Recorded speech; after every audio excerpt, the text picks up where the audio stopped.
Assalamu alaikum, dear students. I am your teacher, Raja Tahir, teacher, Government UPS World Ramazan Maur. And this is class 6 and subject is science and topic is reproduction in animals. And we are discussing it since yesterday. And yesterday we introduced the topic, we discussed a lot about this, the reproduction in animals, and then we discussed the modes of reproduction in animals.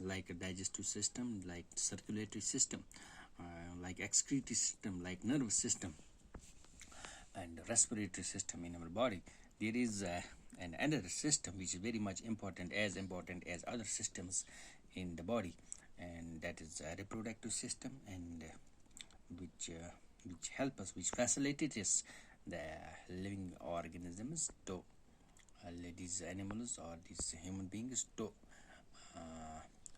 complete the process of reproduction.